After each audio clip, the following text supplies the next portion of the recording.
It's our turn, episode number 60, predictions for 2018.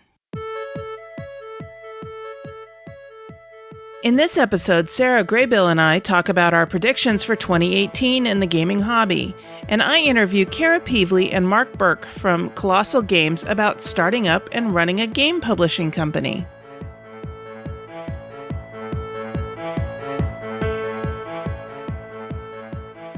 This is the Dice Tower Network, adding games to your wish list since 2005.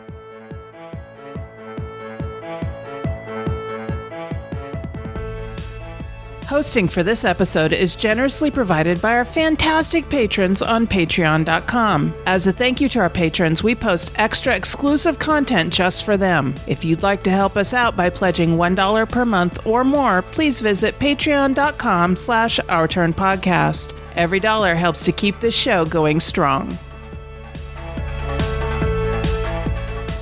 Hi, and welcome back to Our Turn. This is Cathy Ford. And I'm Sarah Graybill. Hi, Sarah. Hi, Cathy. Thanks for coming back on. Yeah, thank you so much for having me. It's nice to be here. I love talking to you. So, we always start the show off with, what have we been playing lately? So what have you been up to? Well, I've had a fun couple of weekends here. In fact, last weekend was a pretty super weekend for me because I got to play another session of Pandemic Legacy Season 2. So I picked this up a few weeks ago and broke into it maybe 2 weeks ago and got together for our second session this weekend. So we always play with the same group and just had a really fun time being stressed out. That's one thing I can really say about this game is it is very stressful, but it is fun stress. So we had a lot. I don't want to say too much about the game because of spoiler reasons, but much like Pandemic, you're trying to manipulate things on the board and change the board state. Of course, the legacy aspect has new cards come out, new things that will change the game state for future games based on how well you've performed or what you've let happen throughout the world in your version. And Pandemic Legacy Season 2 has managed to find a fun twist that makes it pretty dramatically different from Season 1. So it's not just rinse and repeat. It feels very different from Season 1. Is it still doing the month-by-month format? It is still doing the month-by-month format, so that's familiar. It's still doing a type of scaling that makes it harder or easier depending on how well you've performed, where you're kind of getting additional events or things like that. So how you perform in one will impact not only what happens in the subsequent games, but the types of little bonuses that you get. So that it will be familiar to players. Opening boxes or opening packages of stickers or things like that will still be familiar to players. So the shell is pretty much the same, but it's the content that's different, and even the board is different. It's not too much to say because it is on the back of the box, but it's not your typical Pandemic map. It is significantly reduced at the start of the game, and you're working on a limited scale. So we have a lot of fun, and when our group gets together, we kind of make a day of it and play as many games as we can until we get mentally exhausted. And we have snacks, and we play themed music and really live it up. So the music that we had for this last one was the Waterworld soundtrack. So that's little bit of a hint, not too much of a spoiler, but we listened to that while we heroically try to save the world. And how many months have you gotten into it? I think we are through April. So the way it works is you essentially get 2 chances at each month. If you succeed at the start of the month, what they call the start of the month, and you win that game, then you can move directly on to the next month. If you don't win, if the game overcomes you, then you get one more opportunity to try to beat that month again. Sometimes new things will come out in between those months, or in between those sessions, but you get an opportunity to play again. And so I think we are through April, and we've had, mostly wins, but a couple of losses. Okay. So we are eagerly awaiting the opportunity to play May. Nice. Yeah, my group started Pandemic Season 1, and we got to, I want to say April or May.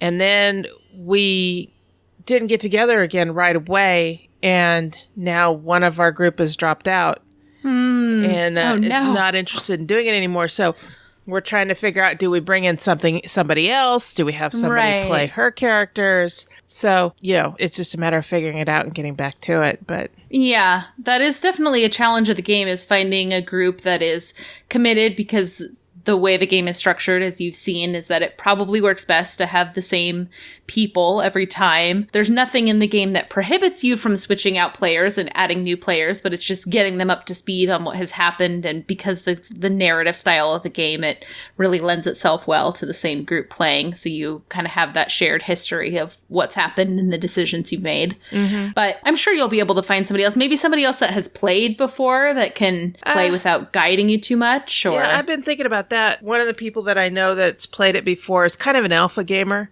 So I kind of hesitate to invite that person in. So we'll see.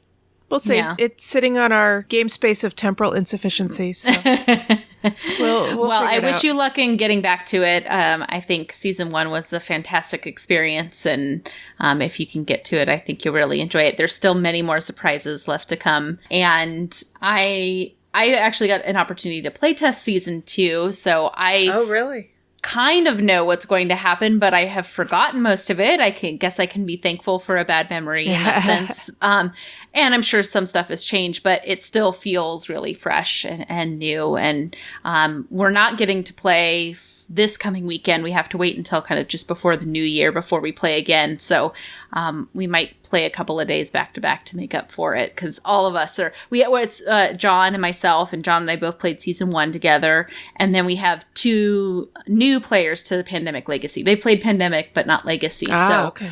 It's actually quite fun to see it through their eyes, and the joy and tension and, what happens when they have to destroy certain elements, or when they figured out that you get to sticker the board, and they're like, wow, that's so cool. So it's pretty cool. It's like watching kids at Christmas, getting to open these packages and stuff. Yeah, it's fun. I'm sure they're both fun, but I know Pandemic season 1 was fun. Yeah. Yeah. Well, there's definitely a new twist to season 2, so hopefully you get an opportunity to play that too. What kind of a rating would you give this? Well, I give this one a 5. It's hard for it to be beat in my eyes. It's not the perfect game. I think if it were just a standalone single game, I don't know that it would be my favorite version of Pandemic, but the experience that it gives you, the reaction that I have to it, the visceral feeling that I have when you're opening new things, that just is something that I don't think can be beat. So for that overall experience, it has to be a 5. Nice. Yeah, so that's Pandemic Legacy Season 2. Mm-hmm. All right. Well, I had exactly 3 games left on my 52-game challenge, and wow, I am happy to say I'm done! Woohoo! Congratulations! Between last weekend and last night, my friend Richard Bright, hi Richard, has helped me finish my last 3 games. So I needed a game that took place in snow or had a snowy theme to it. Nice. And I was just going to use viticulture because it's got a snowy portion of the board because part of it's in winter. Yeah. And Richard came over to play some games and he goes, well, hey, that's my fish. So why don't you use that for your snowy theme? And that way you don't have to, argue with anybody about it or anything like that. It's obviously in snow. Right. And so we sat down and played that. So in Hey, That's My Fish, you are playing penguins. And for a 3-player game, which is what we played, we each got 3 penguins. They're little plastic figurines, and each one is sculpted slightly differently from the others in the group. Mm-hmm. And the board is made up of these tiles that are placed at random. They have different numbers of fish on them, and the tiles are supposed to be you're standing on an iceberg. And as you play the game, you're taking these tiles off because you're claiming the fish. Right. And so you're basically taking ice out of the ice flow. Oh. And you keep moving your penguin along in a straight line. You can move it whichever way you want, but it has to be in a straight line. Sure. And then you pick up the tile that they just moved off of and you add it to your score pile. Some tiles have 3 fish on them, some have 2 fish, some have 1 fish. A lot of them have 1 fish. And you collect them until no more penguins can move without falling in the water. And then you count up your scores, and the person with the highest score wins. And so I actually beat Mark and Richard at this one last night. I got 40 and beat them. They didn't even break 30. So, yeah. Nice. Yeah. Is there player interaction in this game, or are you pretty much just trying to grab what's around you? Well, you're also trying to block the other penguins into a spot where they can't move anymore. Okay, got it. And in fact, I put one penguin down. My very first move, I put one penguin down on a corner thinking I'll just skate across the whole thing. Right. And Richard set one down next to that particular one up in the corner. And I didn't think anything of it. And so I placed another one. And when he came back again, he placed another penguin, and it blocked that one penguin. And I was never able to move that penguin. Right. So, yeah, I didn't realize that they could do that. But I ended up winning the game anyway. So it was fun. It's a really neat gateway game. Okay. It'd be one that I would easily teach to non-gamers. Mm-hmm. In fact, I'm thinking about getting a copy so I can show other members of my family. My family aren't really gamers, but they do like playing some games. It's just they don't like a lot of my games because they're too hard. Right. I showed my mom my copy of Firefly, and then I also showed her the box that Mechs vs. Minions comes in, and she was just overwhelmed by both of them because there's just so much stuff. But a game like Hey, That's My Fish, I think she'd find that amusing and entertaining. Right. And it's something that you can also play with young kids, too. So, yeah.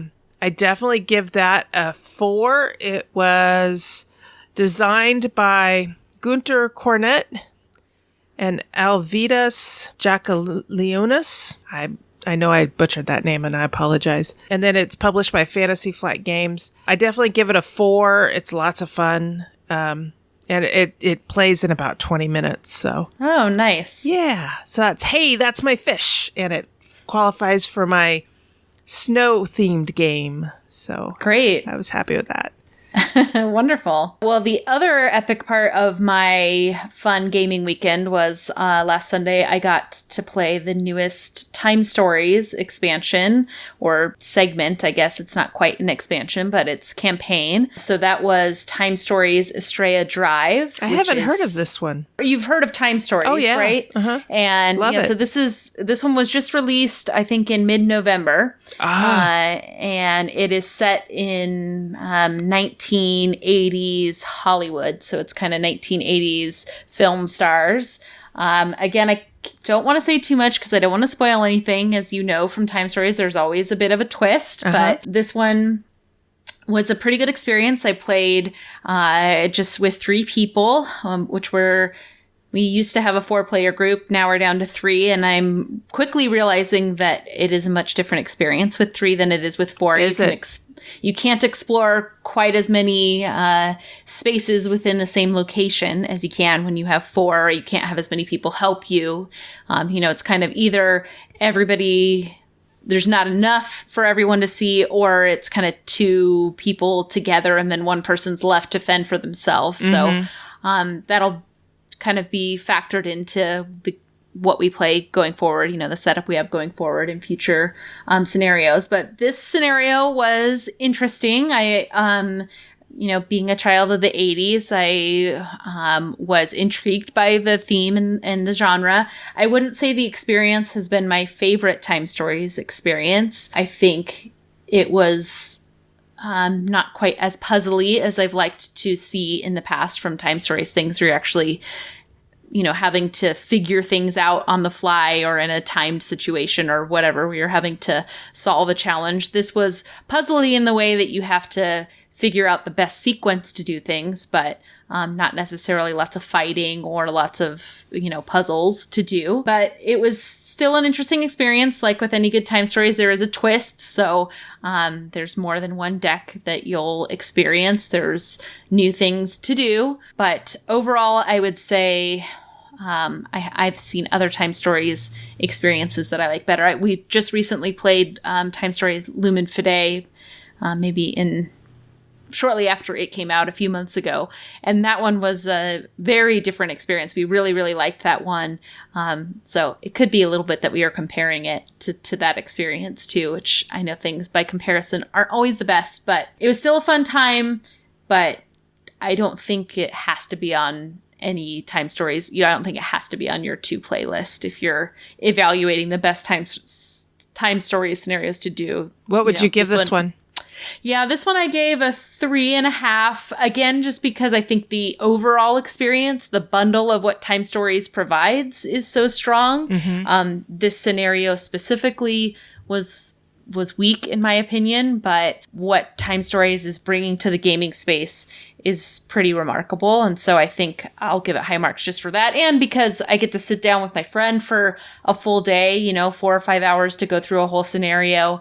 And that really, the overall experience is positive, even if the gameplay isn't our favorite. I would say that this one, I will like to note rather that Time Stories Estrella Drive does have a mature rating. So they're very clear about it on the box and in the materials as you're looking at or evaluating the game. So there are some violent things that happen. And I know there have been some other minor things throughout other Time Stories scenarios that have gore or violence or drug references. And this one, I would just say, kicks that up a notch. So that's the reason for that mature rating. Have you played Expedition Endurance?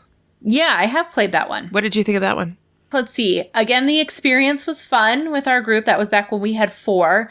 I would also say that one wasn't my favorite. We got kind of burned by one of the locations that we weren't very happy about. And I think we were having lots of frustration over calculating some amount of time that we lost somewhere throughout the game. I don't remember. So we had lots of rules negotiation, in the middle of the game, which is a disruption that isn't always fun to have. I don't remember that one quite so clearly, which I guess might mean I didn't love it quite as much. I'm trying to remember the ones I liked the best. I enjoyed the Marcy case. I enjoy the first one that comes in the Time Stories game. Asylum. Mm-hmm. Yeah, Asylum. I really liked that one. Again, hard to say if that's just because that was our first experience, so it really breaks you into the genre with a bang, But Illumin Fide, prior to this one, I really liked as well. How about what Prophecy did you think of Dragons? Oh, that one was good. Yeah. It was enjoyable. Maybe a slight letdown, just because of what appears or doesn't appear. But it was enjoyable. I like the ones that have more puzzly, and from what I remember from Prophecy of Dragons, it's more combat, right? Yeah. Mm-hmm. So, yeah. I mean, the combat is fine. That's just not what I'm familiar with. Sure. So I tend to like the ones that have more puzzles than combat. Mm-hmm. I've actually run, I played Asylum with my group, and then I've run it a couple of times at a con where I wasn't playing. I was just sitting there watching them figure it out. And it's funny how everybody kind of goes at things a little differently. Right. I had one person figure out the Marcy case halfway through. She goes, I know which one it is. Oh, wow. Well, you can't be sure. Oh, no, I know which one it is. And she nailed it when they got to the end. She nailed it. Wow. Yeah. That's pretty cool. Yeah. But we haven't played Expedition Endurance yet. And so I haven't bought any of the others after that either. So, yeah. But well, I mean, I know that the game is, if you're an avid Time Stories player, you know this, that the game does have red herrings. It does lead you down a dead-end path sometimes. Absolutely. That's part of the fun.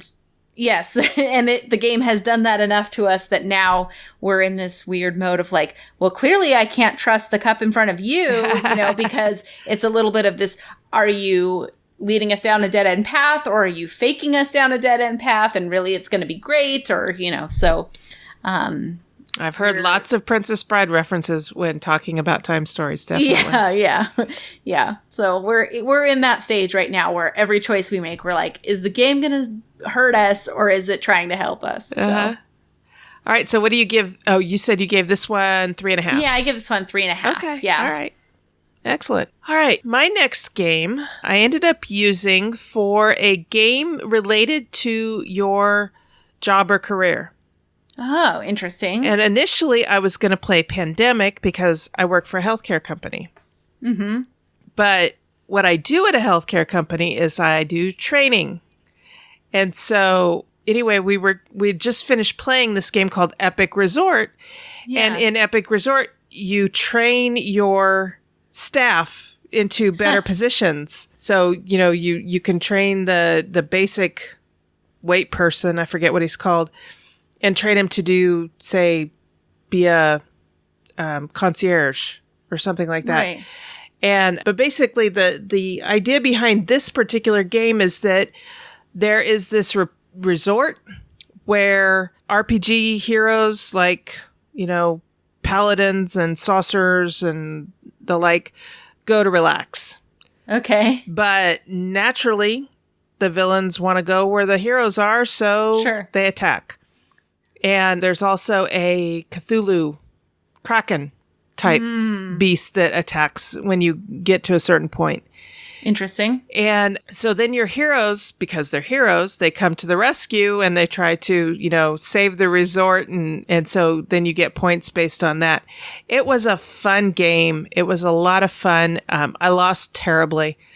But I just had a great time. And then when it was over, we were talking about our 52 game challenges, and I'm like, I need to play Pandemic because I work for this healthcare organization. And Richard goes, well, not necessarily. What do you do for the healthcare organization? I said, I'm a trainer. He goes, there was training in Epic Resort. There you go. So I was like, all right, great. Yeah, that's a creative solution to that. Exactly. So yeah, this was a fun game. It's another one. It's maybe just a step above a gateway game. Okay. It helps if you understand some of the player types in RPGs, but it's not entirely required. But I think that people who understand RPGs are going to have a little more fun with it because it's a silly board game. I mean, there's spellcasters and there's fighters and there's elves and witches and all kinds of things in them. And it's kind of poking fun at the RPG game genre. Sure. But it's still a lot of fun. And I would definitely recommend it. I give it a 4. So that was designed by Ben Harkins, and it comes from Fever Games and Floodgate Games. So nice. That is Epic Resort. Cool. I'll have to check that one out. Yeah. I'd never heard of it until Richard put it down on the table and said, I need to play this one. I said, okay. Yeah, I've never heard of it either. So now I'll have to go check it out. Well, the next game that I want to talk about is called Number 9, and it's spelled NMBR 9, the number 9, not the word 9. It's a game from Z-Man Games designed by Peter Wickman. And in this game, it's got these tiles that are numbered 0 to 9 that are kind of Tetris-y or block-shaped pieces. And essentially what you're trying to do is you'll draw cards that have a number on them, and everybody picks a tile that has that number on it. So if you flip the common card 7, then everybody takes the 7 tile and places it in front of them. Everybody's building their own little stack of tiles. And essentially what you're trying to do is score points. And the way you score points is by getting high-valued tiles, so 7, 8, 9, or even medium weight tiles, but number tiles stacked up on multiple levels or higher levels of your game board. So when you're drawing a card, you have to place it somewhere. You can place it on the table, which is level 0, or on top of level 0, which would be level 1 or 2, or 3 if you can get it up that high. And the rules for the placement are that when you place a tile, it either has to be on the table surface, or if you're doing a level 1 on top of that, or 2 subsequent levels, you have to cover 2 or more existing tiles, and there can't be any spaces underneath the tile that you're placing. So it's got a little bit of that Tetris feel that you have to really make sure the number that you're placing fits completely where you're placing it. So there's no blank spaces underneath. The fact that it has to cover 2 or more tiles, so you can't stack 2 number 7s right on top of each other. They have to cover more than one tile. And score points. So at the end, the way points are scored is whatever is, you'll score. If you put an 8 on level 1, you'll get 8 times 1 points. If you get a number 3 on level 2, you'll score 3 times 2 points because it's on level 2. So you'll get 6 points for that. and you just add your score until the end. So everybody gets the same tiles at the same time, but how they place them might be different. If you're just copying somebody, match for match, which the game doesn't prevent you from doing that, but if you do that, you'll just score the same as them, and it won't be very interesting or fun. So the game doesn't incentivize doing that. Obviously trying to do it in a creative way is fun. But it's a very light game, very easy to pick up, very quick, and a good gateway game. We played it with a family that had, I think he's 11, maybe 10 or 11-year-old, and a relatively new gamer, somebody who isn't an avid gamer. Everybody picked it up. Everybody enjoyed it. We had no trouble understanding the rules, and it's a pretty fun spatial reasoning experience. Nice. So this is a tile stacking game instead of a tile laying game. That's correct. I think I may have described it as tile laying, but it is definitely tile stacking. I mean, you could just lay all your tiles on level 0, but then you'd score 0 points. Right. So you are trying to lay a nice foundation, but also stack on top of it. And I picked up a couple of the expansion or additional tiles when I was at BGG Con. So those are things. There were kind of 2 bonus tiles. One little L-shaped piece that let you fill in gaps as you needed. So you had 2 of these little L-shaped pieces that you could use at any time to fill in gaps, so you could widen your base and make it easier for future tiles to be stacked on top of. And then another expansion that gave everybody a different shaped piece. Each player got one that was differently shaped, whether it was like a cross shape or a long L or a T shape or whatever. And they have to place that as a base tile at the start of the game. So it changes the foundation for everybody. So that's yet another way that it just added variability and added to different game states for each person. So we played with both of those, even for new gamers, because it didn't really change the rules. It kind of just gave them a little bonus, a little something different to think about. And, they were fine incorporating those. So overall, it was a really fun experience. It's great even if you don't have those little bonus tiles. It's just made a little easier or just a different experience if you do have them. It does have a solitaire game included, or it has a variant that you can play as a solitaire. I have not played that version, but essentially the rules aren't any different. You're just competing against yourself to get as high a score as possible. So it would be fun to play, against yourself and maybe play multiple nights in a row and try to improve your score every night or something like that. It's definitely a game that I think it doesn't. You might know the optimal way that all of these tiles stack, but because they always come out in different orders, it would be a different experience every time. Now, let me ask you, can you stack like a 5 on a pair of 3s, or does it have to be on top of a 4? Nope. Okay. There's no order on which it needs to happen. As long as, I think the rules for placement is essentially the number side has to be face up. So on the back of it, it's just a black back. So you can kind of orient it in any orientation you want, but it just has to be one directional, number side up. The tile has to be adjacent to another tile on its level. So you can't have one island way over on the side. They all have to be connected in some way. A tile on level 1 or higher has to overlap 2 or more tiles, but it can be any number, any value of number. And then no part of a tile can overhang, a blank space. So, and then once a tile is placed, it can't be moved. So if you get something that fits better later, too bad. A tile laid is a tile played, So okay.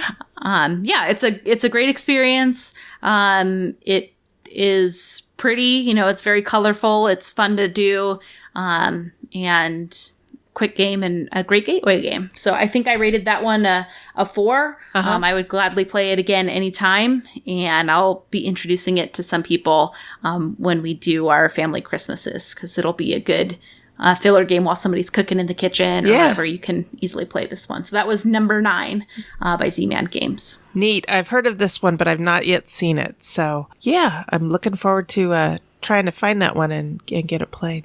Yeah. All right. My last game, I needed a game with an hourglass in it.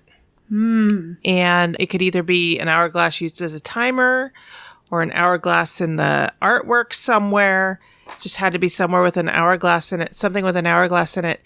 And the only game I own that has an hourglass in it legitimately, I mean, it comes with the game, is Space Cadets. Oh, yeah. And that's a 3-player plus game. So Mark and I can't play that. We can't sit down and just try and play it. The other one that we had was we got my friend Amy gave us a egg timer, an hourglass egg timer to use as a first player marker or current player marker in time stories. Oh, cool. So we had that in there, but again, we didn't get time stories played. So I mentioned to my friend Richard that I needed a game with an hourglass in it. He goes, "You need to play Last Will." And I'm like, okay, don't know that one. Yeah. And he said, "Have you ever seen the movie Brewster's Millions?" Same concept. I was like, oh. Okay, so, I think I've heard of this one. Yeah. So in this game, you're all related. And your great uncle, your rich great uncle has died. And he's left you all, I don't know, $1 million. But whoever, you have a certain amount of time, and whoever can spend all that money in that time gets like $50 million. Right. That's the concept of it. Oh, what a fun concept for a game. And so, yeah, we started playing it, me and Mark and Richard, and you can buy houses, you can buy farms, you can buy dogs, you can have horses, you can have friends. There's this one tile that you can get called it's a card that you can get. It's called a best friend.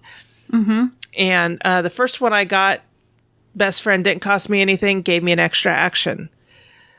The second one I got was a best friend, but he costed me a coin every time, or $1 every time.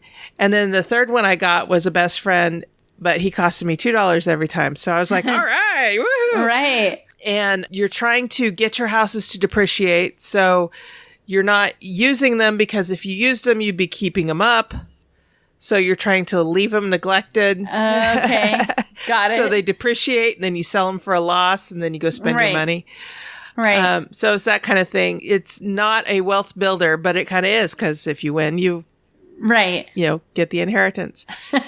Anyway, it had hourglasses on it all over the place, on the back of cards and on the board and all kinds of stuff. So it was all throughout the artwork, but it was a lot of fun. I lost terribly. Came in dead last, but still, I had a great time. And so I give it a 4 for sure. I've only played it once. I'd like to try it again. So this was designed by Vladimir Suchi. I apologize if I pronounce that incorrectly. And it was published by Czech Games Edition. So that is Last Will. Yeah, this is one that I have looked at the game store a lot. And I just, as I said, I think that concept is so fun. I think Brewster's Millions kind of struck gold with a game design concept right there, just in the conceit of that movie. So I'm happy to have to know somebody who's played it. And I definitely want to check it out now even more. Yeah. It was a lot of fun. Cool. So anyway, I am so proud of myself. I got my 52 game challenge done. That is just all awesome. of them. I need to go in and update the list, but otherwise it's done. Yay. So, I'm looking forward to doing the 52 game challenge next year. The guy that put it together this year asked for suggestions for next year's criteria, and I submitted several, and he used all of them. Oh, cool. So, and I got a thank you at the top of the list. So I thought that was kind of neat. But yeah, I'm going to do that one. Are you going to do any challenges next year? Or do you do challenges? I have not done challenges yet. It is something I've been toying with. I've also been starting to use an app to track my plays more. So I'm just doing it kind of casually right now. And then I'm thinking that in 2018, one challenge will be just to really make sure I log all of my plays religiously using that app. So which app do you use? Board Game Stats, I think, is it? Yeah, and they just came out with an expansion. They came out with 2 expansions to it that you can buy to add into the app. They're not very expensive. Yeah. One of them is really detailed stats on Oh. your own play, I think. Okay. And then the other one is board game challenges. Oh, cool. So Okay, so yeah, maybe I'll have to check out that board game challenges and sign myself up for one. Yeah. I've considered doing the 10 by 10 challenge, that Sarah helped pioneer and popularize, and I think I could do that one fairly easily. It might be worth doing that and trying to find something a little different. I don't know. I'll have to explore some options here, but I think this is the year to come up with a fun challenge. There are a bunch of them. There's the 10 by 10. There's the 52 game challenge, which has 52 different criteria. Right. And you have to find a game that meets each criteria, and you can't repeat any of them. Right. And then there's the 1 by 100 challenge, where you play one game 100 times, or there's my gosh, 100 by 1 challenge, where you play 100 games one time. Right. So yeah, it just runs the gamut, and people do everything in between. So right. Some people don't feel like they can do a 10 by 10 challenge, so they do a 7 by 7 or a 5 by 5, which is fine. Right. Yeah. That you don't want gaming to become stressful. Right. This is just something to make it a little more interesting, a little more fun, and keep your eye out for different things or help you delve deeper into games. So, right. Yeah. I think I'm going to do the 52 game challenge again next year because I succeeded this year. I'm not sure about the 10 by 10 challenge, but I might also try the 100 by 1 challenge. Right. See if I can get 100 games in. Yeah, that'd be great. I think one thing I really like about the challenges, or about the concept of a challenge, is that, John and I have been so immersed in the design and playtesting world, which is great. I want to continue to ramp that up and do even more, but I kind of forget about playing. I go to a lot of conventions and focus on design and don't think about play. And that was one great thing about BGG, is we got to play a lot. Mm-hmm. And I'm remembering how much fun it is to play games. And that's part of why I'm here in the first place. So I think any kind of challenge that encourages play will be a boon and a benefit to us. So I look forward to something that does that encourages play. Exactly. That's great. All right. Anything else? I don't think I have anything else. All right. Well, that's what we've been playing. You've heard us referring to and rating games by a rating scale. Here's how we're using this scale. 1. Give me back the time I spent playing it. 2. Has great potential as kindling. 3. Decent with some bugs. 4. A good solid game. And 5. Buy this now.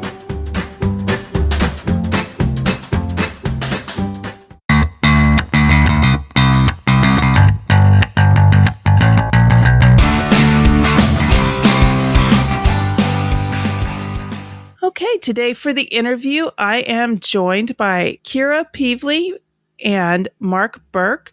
They are two members of the team that make up Kolossal Games, which is a game publisher. Kira is the CEO and Mark is the community manager. So Kira and Mark, welcome to Our Turn. Thanks for having us. Thanks, Cathy. Well, I'm delighted to have you on. I haven't talked with very many people that specialize in publishing games. So what inspired you both to get into the game publishing business? Well, it's a fun story, really. So our founder and our president, Travis Chance, had started Kolossal Games after selling his old publishing company, which was Action Phase Games, to a company called Indie Boards and Cards. Everybody might be familiar with.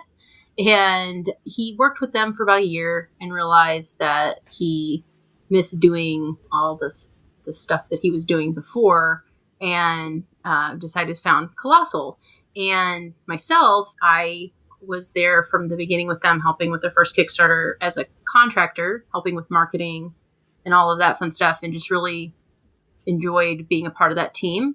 And so when Kolossal started up, it was really easy to jump on board the ship because, there's just a passion on our team to really find cool games, fun games, incredibly well-designed games, and help those games and the people who design them shine. So that's really what is the core behind where we started. And Mark, how did you get involved? I've known Travis for quite a while, lived fairly local to him, and I had been doing my own blog and YouTube channel under the Chubby Meeple, still continue some of that, but was at Origins this past year where Travis made the Kolossal announcement, where I first actually sat down and actually played games with him, played a couple of prototypes that we're actually going to be publishing, and had a chat after Origins. He had made an announcement that he was looking for someone to help with social media, and I reached out to just throw my hat in the ring and had over the course of a couple of weeks, chatted with him and ended up coming on board. And like Kira said, Travis's passion for the board game industry is really infectious, and it was a no-brainer to join him in this endeavor because he brings a lot to the table, and to be part of that team is very exciting. So for each of you, what's your favorite type of game to play? Oh, that's a tough question for me. Mark's laughing here because he knows I pretty much like everything that someone puts in front of me. I was really brought into all of this as part of helping launch Heroes Wanted on Kickstarter for Action Phase. And so that game was where I started, really. And I just love all the games. Give me all the games. But, I'm an Omni gamer, too. Yeah, there you go. Exactly. So, but I have to say my most memorable in games that the games I will always back every time I see them on Kickstarter are the Gamelin games, Tiny Epic series specifically. Okay. Tiny Epic Galaxies is still my favorite game. And it's the game I can think back to where it hooked me really well. And I play it all the time. I see someone learning the rules in Grand Con was a good example. I just kind of oh, hi there. Why are you guys playing Tiny Epic Galaxies? Let me show you how to play that. I love that game. It brings me a lot of joy. Yeah, I would agree. Nice. I haven't had a chance to play any of those yet. Oh, fantastic. You got to get on that. Those are great. Yeah. Epic Galaxies is definitely where I would recommend starting. Oh, yeah, definitely. Okay. And the boxes are great. I can just throw it in my bag, my book bag or my purse or whatever, and take it with me anywhere. So it's just a nice little portable game that's just has a lot of fun packed into it. I'm always up for a space-themed game, that's for sure. Awesome. Yeah, I would say like Kira, I would consider myself an Omni gamer too. If you put it on a table, I'm going to play it. I don't really have a preference. I wouldn't classify myself as a Euro gamer or otherwise. If it's on a table and someone says, hey, you want to learn something new? Yes, I want to. I always want to try it out. You never know what you're going to like until you try it. So it's kind of where I come from. Some of my current favorites, playing at home, a lot of my gaming group that I play with at home is, family. So, got a couple of teenage daughters that play. And so we play a lot of lighter things, a lot of push your luck things like Quartz. They love Azul that just came out. We had a lot of fun playing it recently. And then I actually got them into playing the big box Cthulhu Wars from Sandy Peterson Games. Oh, wow. And they absolutely adore that game. They think it's fun to play. And that's actually, they asked this past 4th of July, that was their request, that we all sat down as a family for the 4th of July and played Cthulhu Wars, which was kind of funny because my oldest is 14. So for them to suggest that we, consume the earth during 4th of July was kind of funny to me. But that one hits the table quite a bit, is Cthulhu. Nice. I had a good time introducing my niece and her boyfriend to Mechs versus Minions. Ooh, yes, fun. That's a gorgeous game. It is. It's great to play with us when we break out dexterity games. She really likes those, so she'll jump in on our dexterity games, or if something like Diamonds, because she likes card games, but mostly the dexterity games. Okay, great.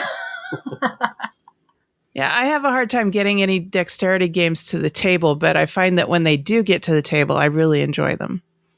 In joining the publishing side of things, Mark, what's the first game that you've fallen in love with that Kolossal's put out? Oh, wow. I would probably say I really enjoy Kami-sama. That'll be coming out, hitting Kickstarter in February. It's a really brilliant design. It's kind of a circular board, which is different. I like the asymmetrical player powers of the different kami, or the different spirits that you take on the role of. They literally have 2 actions that all of them can do, and then everything else, all of the actions are specific to your character. So it really pushes asymmetry to an extreme level. But I really like that. It pitches itself almost as a lighthearted relaxing game along the lines of like a Tokaido, but then once you get into about the second round, it gets really cutthroat. It becomes very Okay. But it's probably one of my favorite games that's there. And then I'd say on the other side of that, we've got a Euro game we're publishing called Consumption that is all about balancing the food that you're eating with your activity that you're doing, and you're trying to balance those different, your dairies and your fats and your vegetables within your body, so to speak. And it's a straight Euro game, but it's a very well polished game that great time to play as well. And then sounds like dieting 101. Yeah, absolutely. And then we just signed a game right after BGG Con. We recently signed a game called Seismic that is really epic scale, kind of on the lines of like a Twilight Imperium or an Eclipse kind of game. It's got a good, 2, 3, 4 hour play time to it, that we're really excited to be, we'll be doing the development on and getting that out eventually. And we're pretty excited about it as well. And how about you, Kira? Oh, Mark totally stole that one from me because he knows I love space games. Jason Blake is the designer of that game, and I had the pleasure of meeting him at BGG. We were waiting for the elevators, and I was like, oh, man, this is silly. We all know BGG. Those of us that have been, it's sitting in the elevator there is kind of pointless. So just go find the stairs. And he said, oh, we were wondering where the stairs were. And I said, oh, follow me. I'll be your Sherpa. And we're heading down the stairs. And he's asked me what I'm doing there and tell him we're a new publisher and we're just here promoting our upcoming stuff. And he asked me, oh, so should I break out my sell sheet? I said, yeah, do it. And so the whole way down the stairs, he's telling me about this epic space game. And I'm like, sold? When can I see it? This is so great. It took up so much table space. It's got this really cool mechanic where the ground breaks apart underneath you. It's just really, really neat. So I'm really excited about that. Like you, I really like space games. So, really pumped about that one. The other one, I would say, because we're really entering our first publishing phase, we're going to be launching our first Kickstarter in January. And that's with a game I'm pretty excited about called Western Legends. I think the reason why that game is so attractive to me is that I really was a video gamer for a very long time. It's when I went to college, I was looking to be a part of that industry and be a project manager at a high level for making games and getting them out into the world. And my path took me a different way, brought me back in a different way into board games. But this Western game is a open world, sandboxy Western. It's got, as in Old West? Old West. Yeah, absolutely. Okay. And it's got all the legends from the Old West. Some you might have heard of, others you didn't. One of my very favorite characters, Stagecoach Mary, is just like this total awesome lady who has a really cool story behind her. And you've got, your traditional Wyatt Earps and Jesse James is in the bunch, Bass Reeves, just a really good variety of legends. They all have their history on their cards. And yeah, you're going in, you're deciding whether or not you're going to be on the side of the law or you're going to be an outlaw. An outlaw? Yeah. Okay. And so just really fun, all the different things that you can do and the different paths you can take. I find that really enjoyable. Nice. And are there any female characters represented? Yes. Well, you talked about Stagecoach Mary. Are there others? Yes. We've got Annie Oakley. We've got Calamity Jane in there. And then we've got some stretch goal characters like Belle Starr. Yep. Really like Belle Starr. And let's see. I feel like there's another one and I'm forgetting. Yeah, there's so many characters that, depending on how stretch goals go, there could be 18, 20 characters in the game by the time everything's said and done. So yeah. Oh, okay. There's a nice variety across the board too of just it's not a bunch of, white guys with mustaches. It's definitely got the variety of the different legends from the era. Yeah. And where you got some of the characters as well are even including some of the Native Americans like Geronimo and Crazy Horse as well. Oh, excellent. Yeah. Glad to hear that. So when is that one hitting Kickstarter? January 9th. So we're coming up on that exciting. really quick. So coming up. So some publishers use Kickstarter and others don't. Is there a reason that a publisher will send a game to Kickstarter as opposed to putting it out I themselves? think it's probably a little different for every publisher, but it does start with the fact that it's an incredible marketing platform. And especially if you have a game that has the ability to have a lot of content to it, being able to allow the backers to build out the game, I think is really one of the biggest, most powerful things about Kickstarter over just taking it to market, because you can build a much bigger, more epic, more content, more in the game. This is a game with Western Legends is a game with miniatures, so being able to add more miniatures to the game for those of us out there that like minis. I like getting more minis. So whatever what we can do there and what we're able to do with Kickstarter versus going direct to market is part of the reason why we really like Kickstarter for getting a game out there. And I would say too that board gaming is such a community focused hobby that it's nice to get the community involved in helping with some of the development. Have it, whether that's a community poll of, here are some of the characters or some of the animals that we're thinking about putting in the game. You guys vote on your favorites, and the ones that get the most votes will go in the game. So letting the gamers themselves actually have some kind of input into the game is something that you can't do if you go direct to retail. That's true. I know my co-host Sarah is a real Kickstarter junkie, and she has had some input into, things like card design on some of the games that she's backed, which has really improved the game for accessibility wise. Yeah. And it was just a little change that she suggested, but they jumped right on it and made the change and really improved the game quite a bit. And when those kinds of things happen, especially when it's your idea that gets implemented, you now have some kind of stake in that game in terms of an emotional connection to it as well. Exactly. Listen, I think, being able to listen to the feedback of the customer directly, what we were able to do with Kickstarter, in the pre-production phase is so huge. And it's just really nice to be able to, be able to say, hey, we're here to listen, and then, really collaborate to come up with the best product. And that, goes beyond that play testing out in the market. It's really nice to hear what people have to say about a game. Is there a theme that you think has been overused in games that you'd like to see maybe take a rest? Well, it's funny.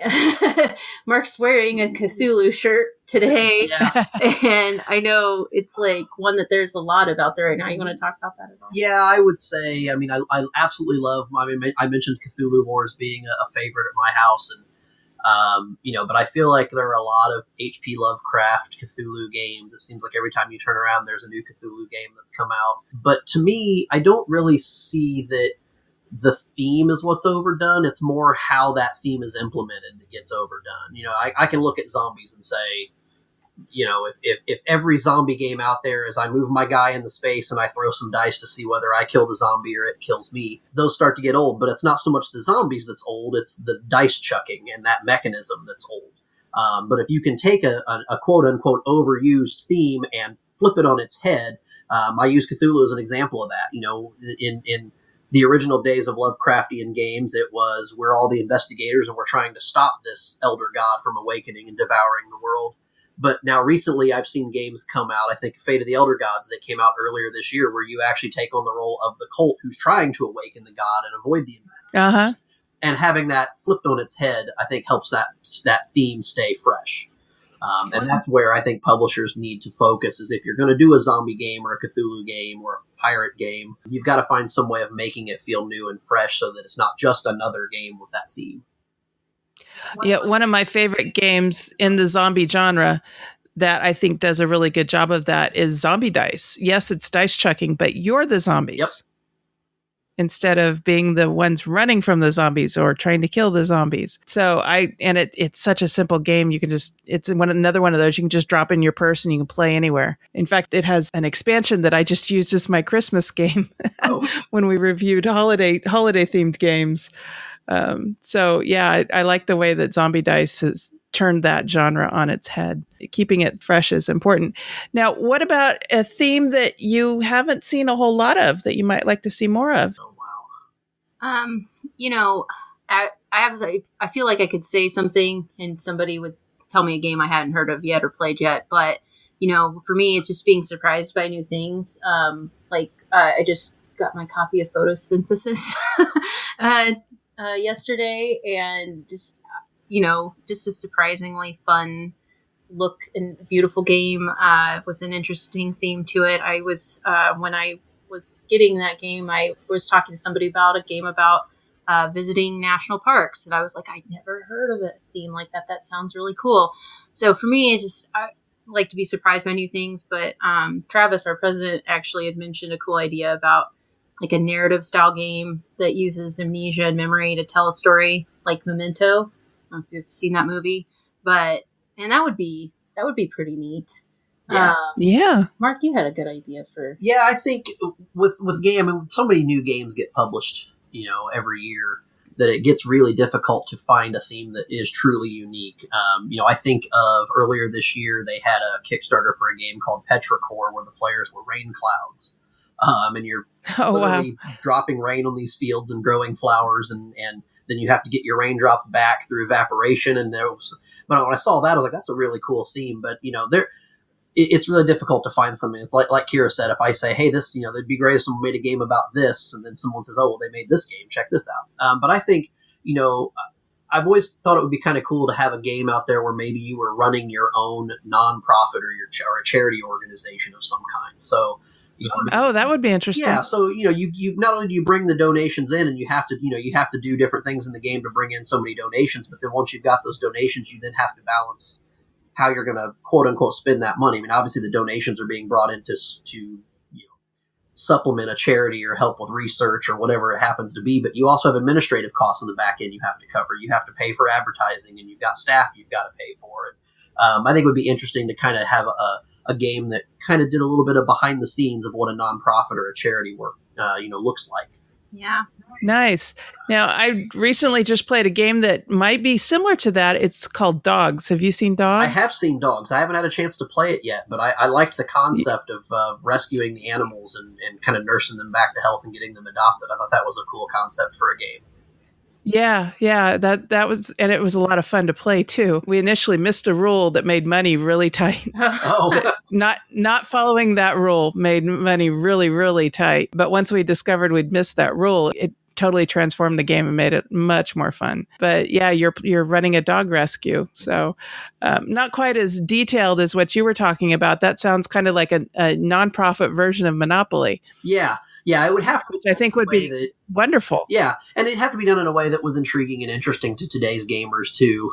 So absolutely, roll dice and move around the board kind of thing. But yeah, and I do think that I've been lucky enough to work with some really awesome nonprofits in my past, and one of the things that people don't understand is just how much work goes into doing what they do, and where the money goes. I know that a question I would get from people is like, well, how much of this is going to the kid at Make-A-Wish? And we happened to do, my former job, I did a campaign where 100% went to the kid. But the thing is, they still need to be able to pay the staff and do the marketing and things like that. So I think that's an interesting concept, Mark. Yeah, I think the idea actually came out of one of my former jobs. I used to sell fundraising software to nonprofit groups.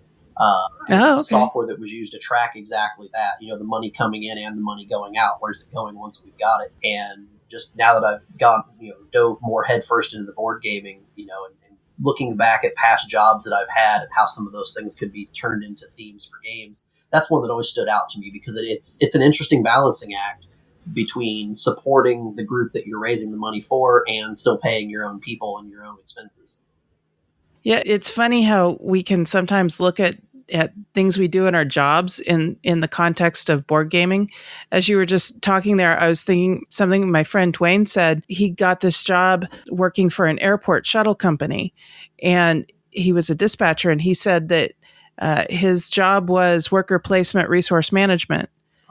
And I thought, okay, yeah, I can see that. That is funny. I like it. All right. So what advice do you have for any game designers before they approach any publisher, not just maybe Kolossal Games, but just any publisher? I think the biggest thing is making sure you have a solid sell sheet. So if right then isn't a good time to talk to them when you approach them, you have something that they can look at and really get a good feel for it. Make sure that there's a quick and easy overview of the gameplay included in that.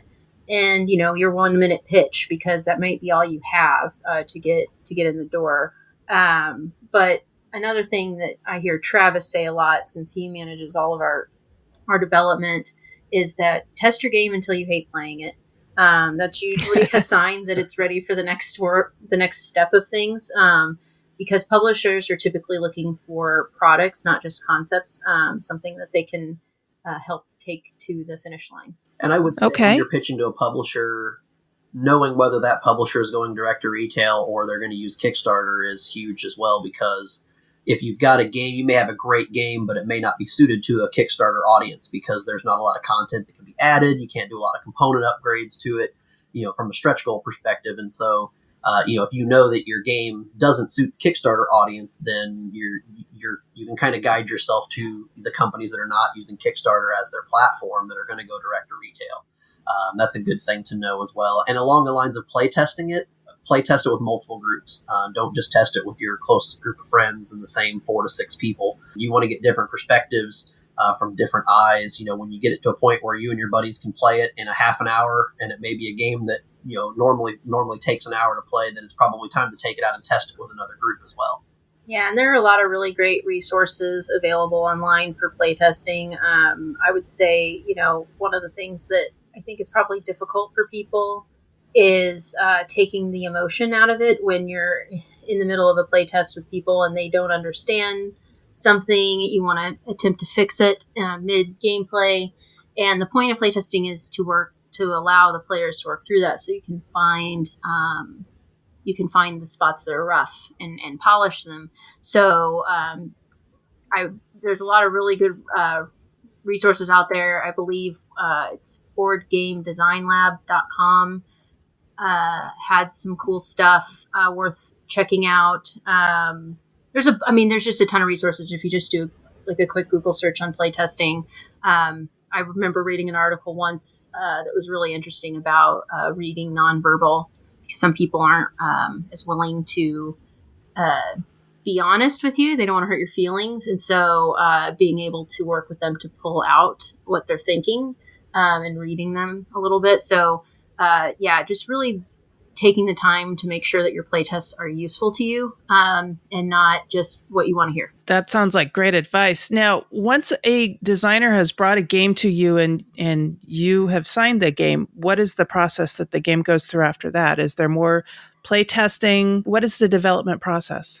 Definitely more playtesting. So just depending on when we're planning to bring it to the schedule, will determine the next steps. But a big part of that is obviously our team learning the game and getting through the first playtest, making sure that we have a really good open communication with the designer so that we can get clarifications on rules. And then we start working on sprints really of what we're going, block testing different things, seeing and getting ourselves to a point where we're like, okay, it's ready for public facing playtesting outside of our normal groups that we do it with. Then us just completely separately from the development, while that is all happening, we're also working on things like the cover art, who the illustrator is going to be, what the graphic design is going to look like, what the marketing plan is for it, building out things like what kind of stretch goals would we like to see, what kind of extra content would people be interested in, do we have the right variety of characters here, are we making the game accurate if it needs to be for historical purposes, or, any number of different things that fall under that, making sure that we're writing the right guidelines on it. So there's kind of a 2-prong piece there of things happening, working with the designer and the development side of it, and then the marketing and promotional side of it. And then the overall look and feel of the game, just getting all that going. It's really interesting. We use a project management tool to manage all of that. And, I think that we're always refining that process to make sure that we're getting better and making it easier for each designer we work with. And the key is, as we're doing the development work, if we're tweaking the game in little ways, or we want to add some new mechanisms to the game, the designer's always involved in that process. So it's never a situation where, okay, we've signed the game, now we're going to design the game we want.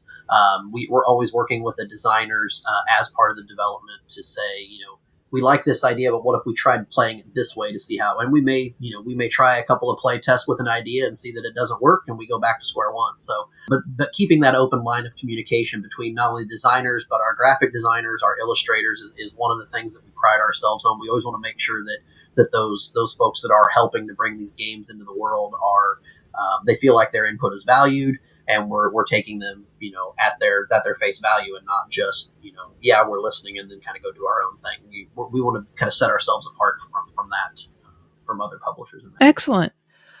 This has just been really educational for me. I've never published a game myself. My co-host Sarah has, and then we have another person who's coming on as a co-host, Sarah Graybill from Blackstraw Games, and she helps work with development on games, but that's not something I've had any experience with. So this has just been great information from a gamer's perspective on what the process is. Awesome. So what is next for your company? I know you've got a couple of Kickstarters coming in. You said Kami-sama and what's the Western game? Western Legends. Western Legends. Yeah. Both of those sound great. And anything beyond that? Oh yeah, we've got a pretty packed calendar going into 2018. We're going to see a lot of really exciting games. Mark had mentioned Consumption. We're working with John Cloudis from Smallbox Games on a new Omen title, and even like a giant area control game from him. So the largest game he's ever made from the Small Game Guru. We're really excited about.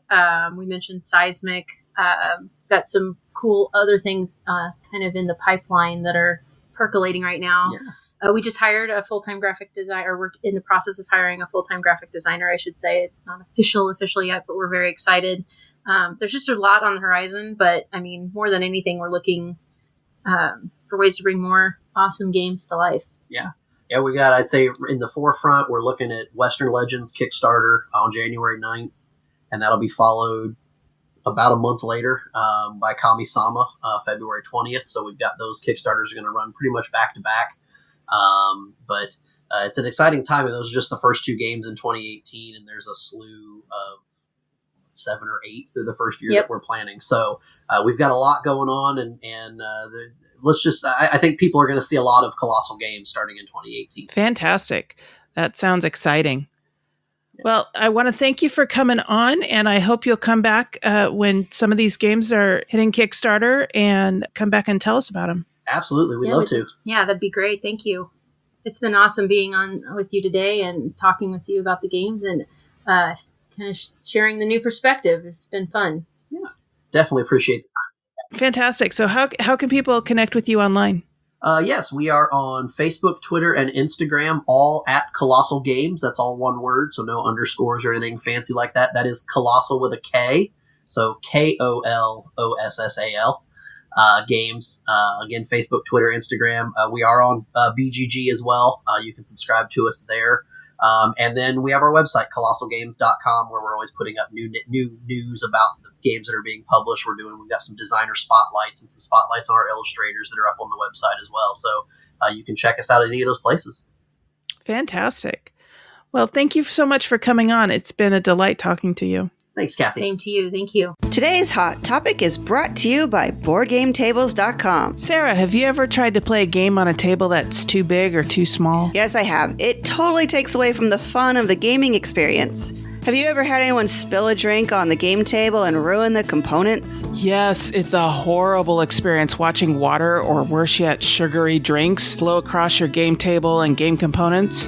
Have you ever been trying to learn a game and wanted to leave it set up but couldn't because the table was needed for something else like, dinner? Oh, yeah, it stinks only having one table for everything, playing and eating. Well, now there's another option. BoardGameTables.com makes tables that are great for playing on and using for family meals, or just protecting your game from little hands or curious pets. Yeah, I've heard they have lots of options for customizing, include, cup holders, drawers, card holder slots, plexiglass, wing writing shelves, and different kinds of table toppers. Their tables are made out of high-quality oak, elder, cherry, or African mahogany and stained to beautifully match other furniture that you already have in your home with a variety of fabric colors to line the inset portion of the table. You can pick your favorite color or color that goes with the decor you already have in your home. I definitely got a plan to save up for one of these beauties. Hey, where can I find out more information? Check out BoardGameTables.com. You can see what they have to offer and place your order. Don't forget to let them know you heard about it on Our Turn Women on Gaming.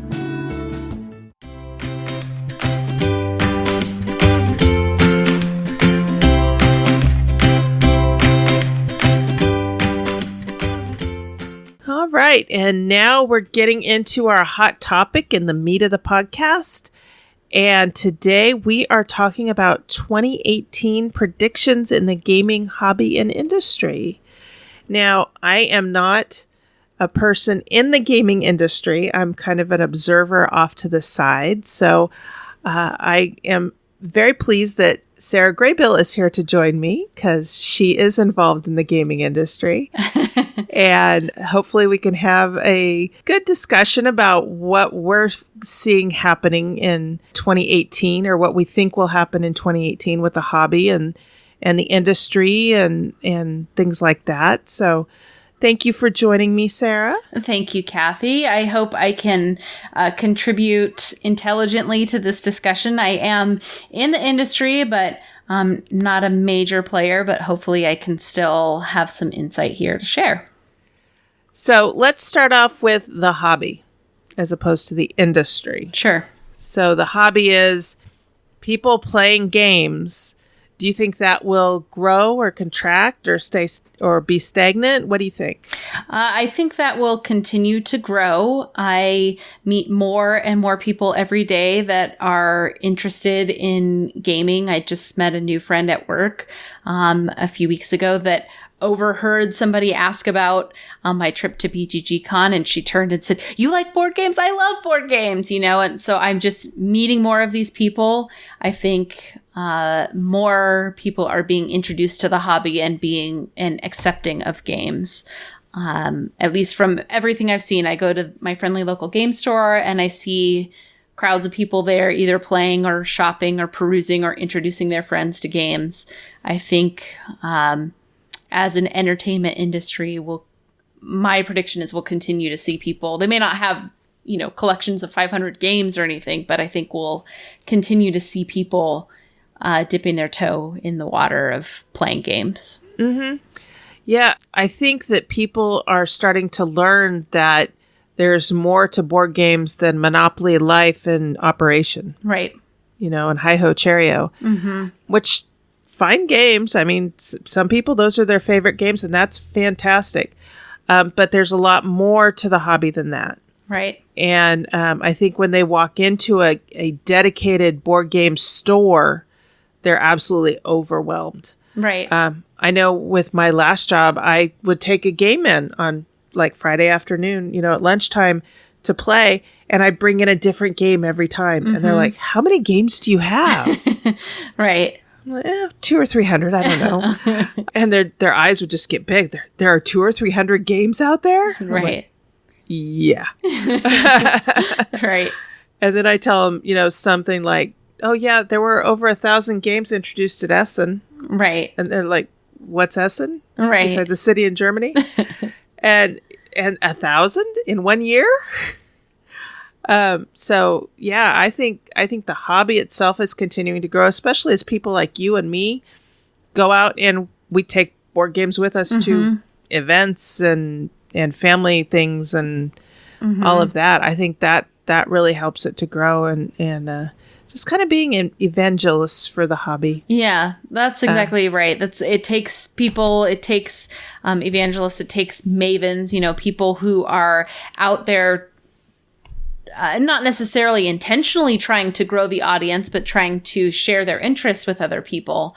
And then once people see that, it's not whatever their perceptions are of gaming. It's not all Monopoly. It's not all flipping the table and Parcheesi, and boring. Like, if you really like quilting, there are 4 games that you can choose from that will, be reminiscent of quilting or be winking at you as a hobbyist of quilting, or if you really like word games, there's dozens of choices of word games for you now. And I think it takes, like you said, people go into the stores and they get overwhelmed, and all that takes to resolve that overwhelming feeling is just somebody who knows, a good guide who can point them in the right direction and get them started. And once they start with, a party game, apples to apples, then they can go on to the next thing. Or once they get started with code names, eventually all of these games that are even considered hobby games don't seem quite so intimidating. Oh, I know. My mass market game, I think, was Forbidden Island. Right. And a few years ago, that wouldn't have been considered a mass market game. That's right. My criteria for being a mass market game was you can buy this at Target. Right. And I've seen it at Target. You can buy Pandemic. I think you can buy a couple of different versions of Pandemic at Target or Walmart or some of those types of stores. So, yeah, I think as it branches out and kind of expands the selection at Target and Barnes & Noble and different places like that, I think it's really going to continue to grow in 2018. Mm-hmm. What about the industry? Now, like I said, there were over 1,000 games introduced at Essen this year. Yeah. That's more than most people can play in a year for sure. Right. And I know that it's not just 500 versions of one type of game. Right. So, do you think that's going to continue? Are there going to be another 1,000 introduced next year? Well, I don't know. I am a bit of a skeptic in that or maybe skeptic isn't quite right. Somewhere between a realist and a skeptic in that I understand that we can't continue on this upward trend indefinitely, that at some point it will flatline or the bubble will burst or whatever. I don't want that to happen. I don't think we're there yet. I don't think we're at critical mass yet. Of course, as the hobby expands, that does mean the industry has more room for growth. But at some point it'll start to level out. I don't think 2018 is the year where that's going to happen. I think we'll continue to see growth. It might be slower growth, but I think there's more conventions now than there were 5 years ago. There's more playing focused events than there were 5 years ago. As we just discussed, I think more people see the hobby. This new friend at work that I met that said, "Oh my God, I love games," loves games and is an avid player, and they play maybe once every couple weeks, once a month. She considers it a hobby that she really likes, maybe not as immersed in it as you and I are, but she didn't even know that playing conventions existed. She's not even aware that is a thing that people will go and play for an entire weekend. Now that she does, maybe she'll go. And I think that naturally leads itself to the industry also growing. I do think we might see a little bit of that leveling off, but I think there'll still be growth there. Yeah, I mentioned last week that we had put out a survey in the local area here asking about gaming conventions. Mm-hmm. And I was really surprised because when we asked people, do you go to game conventions? Yeah. The responses that we gave them to, answer the question with were, yes, I go to local conventions. Yes, I go to conventions outside of the Sacramento area. Yes, I go to both local and out-of-area conventions. No, I don't go to conventions. And no, I don't, but I'm interested in learning more. Yeah. I'm interested in learning more. The last time I checked, which was yesterday, had over 31% response rate on that survey. So that says that there are people who like playing games but didn't know about conventions. Right. And so that's a lot of room for growth right there, I think. Yeah. Yeah. And so that was really exciting to our game group, especially the marketing group. We were like, yeah, look at that. There's all kinds of room to get the word out. Yeah. So, yeah, I think that it's going to continue to grow this year. Now, do you think, would you consider in the industry, like number of employees in the industry, number of people behind the scenes putting this together? Or are you just thinking, dollars spent in the industry or quantity of games being produced by the industry? Well, I think, and I don't have numbers to back this up, but I think I had heard that the number of games keeps going up. Yeah. Now, I've heard some people contribute that to all gamers want to be game designers, which I call bunk on because I adore game designers. I don't want to be one. Yeah. I am not a puzzle person. And to me, designing a game looks like putting together a puzzle. Sure. And I don't have that kind of patience, but I will be happy to play test friends' games and, if they want to design one. And I love playing finished games. But yeah, so, some people say that, all gamers want to be designers. Okay. Not entirely true, but okay. Yeah. So maybe more people will continue coming up with games. Now, as long as we have a resource like Kickstarter out there, which I think I had heard, and like I said, I don't have anything to back this up, but I think I had heard that board games is Kickstarter's biggest segment. Oh, really? Yeah, of people of project. It's Yeah. the biggest segment of projects out there, even bigger than video games. Right. And also I'd heard that it was one of the most successful segments on Kickstarter. Interesting. I have friends that have bought pillows and jackets and things like that from Kickstarter, but I have more friends by far that have bought board games from Kickstarter, and I bought board games from Kickstarter. Yeah. I think the only non-game thing I've bought from Kickstarter was a book. And I bought that for my niece because it's on science, technology, engineering, art, and math. Oh. And girls being involved in those Right, those in the areas. STEAM. Mm-hmm. Yeah. So I've gone and perused through some other Kickstarter projects that aren't game related, but I just keep getting drawn back to the games. So do you think that's going to continue? Will Kickstarter continue to grow? Will anybody offer a challenge to Kickstarter's dominance? Well, right now I don't think there's anybody that is seated to overthrow Kickstarter's, not quite a monopoly, but their dominance, as you said, in supporting designers and makers in the industry. We see even more significant industry, publishers turning to Kickstarter to help fulfill and get a finger on the pulse of what the market wants and what, not exactly like a pre-order, but what the market is demanding or interested in. I don't think that's going to change. I've seen it used as a fundraiser for both podcasts and conventions as well. Yeah, that's right. My instinct was to say that it might go the way, kind of toward my prediction of the industry, that it might start slowing down.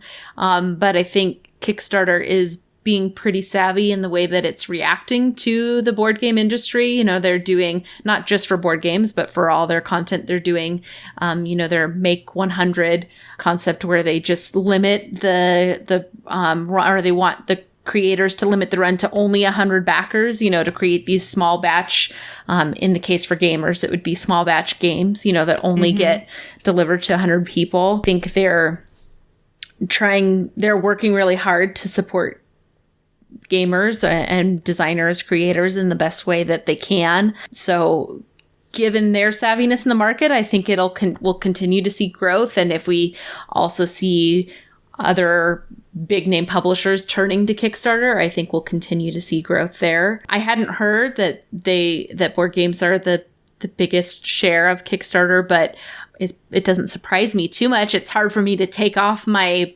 potential blinders or my laser focus for board games and realize that there are other industries out there besides board games. There are other creative endeavors out there besides board games, but it wouldn't surprise me just because of what I've seen with Kickstarter. And we backed several Kickstarters. It's when September came around, we were getting deliveries from Kickstarter a lot, or from Kickstarter purchases or Kickstarter backings a lot. So that's definitely an area where I hope to see growth. I don't know how many of my games or our games will continue to be on Kickstarter, but I hope to see growth for the sake of the industry, for the sake of small publishers that can capture audience attention just as well as the big publishers do.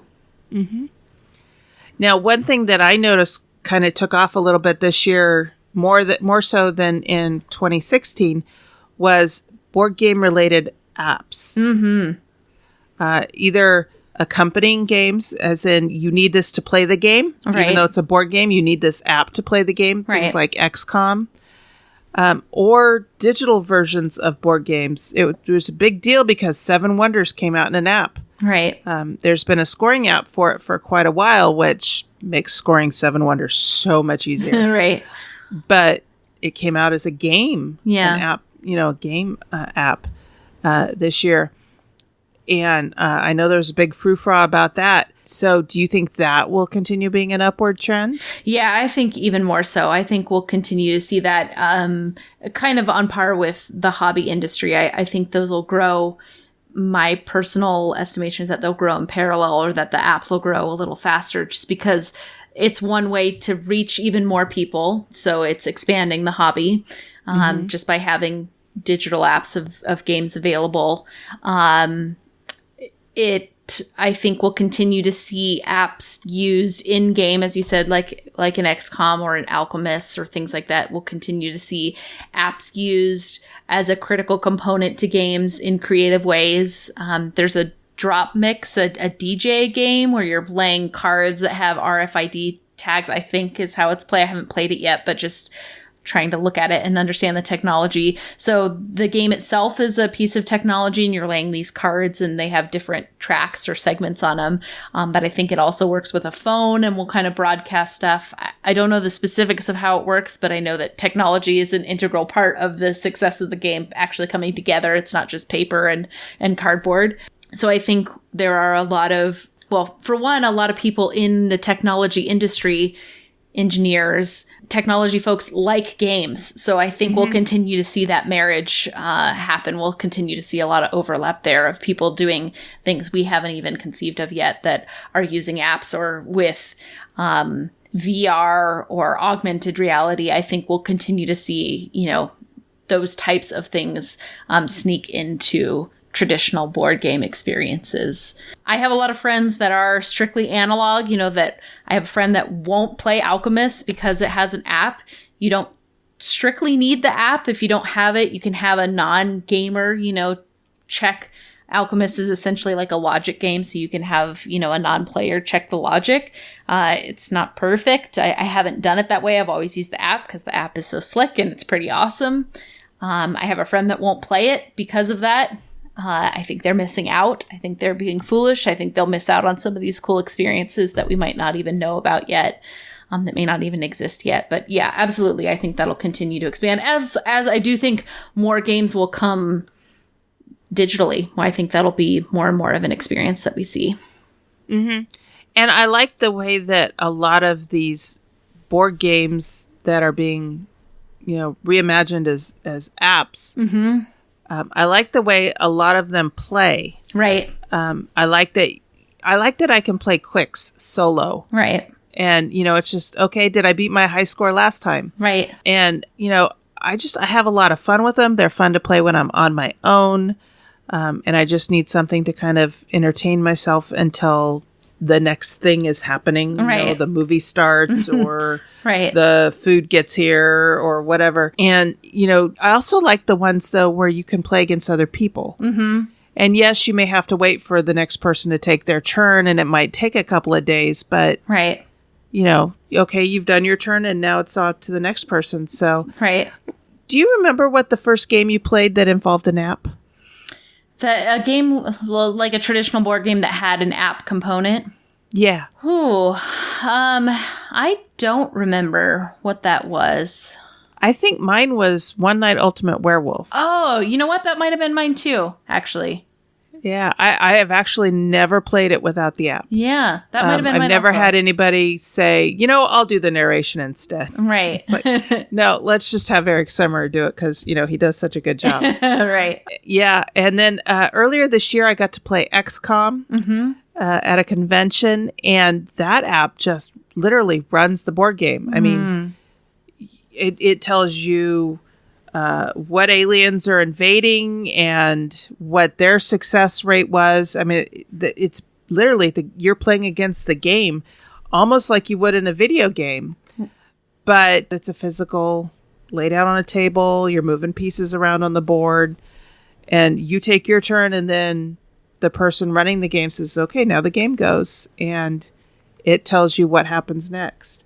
So I kind of like that. Do I want to see that in every game? No. Right.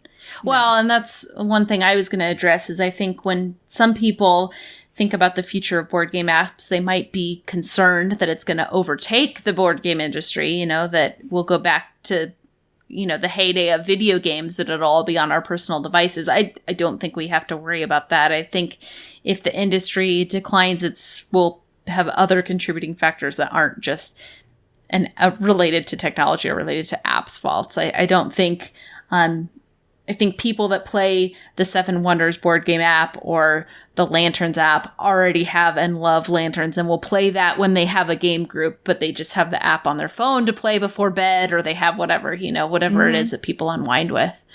I also think one way that we'll see the app area start to grow, which, as I said, people are using it in creative ways we don't know about yet, but is in something like the Dized app. I think it's pronounced Dized, D-I-Z-E-D. That was an Indiegogo campaign where it's a rules teaching app. So it's rules made easy. And I don't know all the details about it, but my sense is that it's different than just watching like a how to play video, that it'll actually be, quick setup. Like when you unbox a game for the first time, you bring up this Dized app and it'll teach you through setup. It'll say like, now do this. And on your first turn, do this, and I think we'll start to see that really grow, or things like that where games will come with an app already designed that'll say, scan with a tutorial that'll say, scan here. We're going to show you the first round of the game, or, we'll show you what to do. I think